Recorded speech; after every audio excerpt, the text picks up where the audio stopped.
आज आपल्याला सीना नदीमध्ये पुन्हा एकदा पूर येण्याची शक्यता आहे. पूर येतोय आणि चांदणी धरणातलं 38,000 क्युसेकचं पाणी त्या ठिकाणी विसर्ग सुरू झालाय. कसापुरी धरणातनं 77,000चा, सीना कोळेगावमधून 40,000 आणि मलिकपेटला जॉईन होणारी भोगावती नदीमधून 45,000, जवळपास 2 लाख क्युसेकचा त्या ठिकाणी विसर्ग सुरू झाल्यामुळं आपल्याला मागच्या वेळी पाणी कमी होतं 50-60,000 क्युसेक, आता 2 लाख क्युसेक्स येणार असल्यामुळं सगळ्याच्या घरामध्ये निमगाव असेल, दारफळ असेल, आज उंदरगाव असेल, केवड असेल, राहुलनगर असेल, वाकाव असेल, अनेक गावामध्ये त्या ठिकाणी घरामध्ये पाणी शिरणार आहे. आणि माझं आपल्याला सर्वांना नम्र आव्हान आहे की आपण आता त्या ठिकाणाहून सगळे माझे सहकारी पोलीस बांधव, तहसीलदार साहेब, प्रांत मॅडम, जिल्हाधिकारी साहेब, सर्व यंत्रणा आपल्याला मदतीला आहे. आपण घरातून त्या ठिकाणी बाहेर जावं, आपल्या घरातून बाजूला घ्याव्या. पाणी झपाट्यानं वाढतंय तरी तात्काळ त्या ठिकाणी आपण सगळ्यांनी हे पाण्याच्या संदर्भामध्ये वाढ होत असल्यामुळे अनावश्यक त्या ठिकाणी बाहेर पडू नये.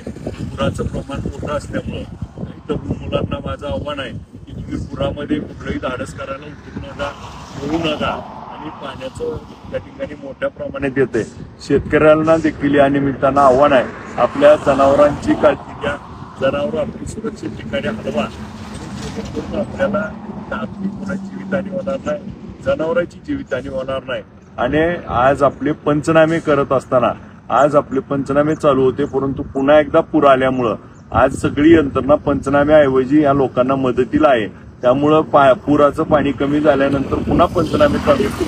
पंचनाम्याचा आग्रह आता लगेच 4 दिवस, परंतु आज आपण सगळेजण मिळून आपल्या ज्या अडचणीतल्या लोक आहेत त्यांना मदत करण्यासाठी आपण सगळ्यांनी यावं. आपल्या सर्व गावगावचे तरुण सर्वांनी यामध्ये हिरिरीत भाग घ्यावा. आम्ही देखील यामध्ये आपल्या सगळ्या सोबत आहोत. आता आपल्याला कोणाला काही प्रसंग असेल, अडचण असेल तर त्या ठिकाणी माझ्याशी संपर्क करा. तहसीलदार साहेब आहेत, PI NDRFचे जवान आपण त्या ठिकाणी मागवतो. सगळेजण आपल्या सेवेत आहे. मी दाखवू नका, आपल्याला या पाण्यापासून सुरक्षित अंतरावर जावा आणि आपल्याला काही आवश्यक असल्यास मला संपर्क करा.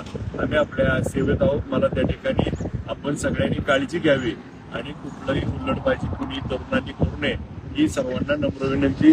आपण सगळ्यांनी सुरक्षित राहावं एवढं आव्हान करतो.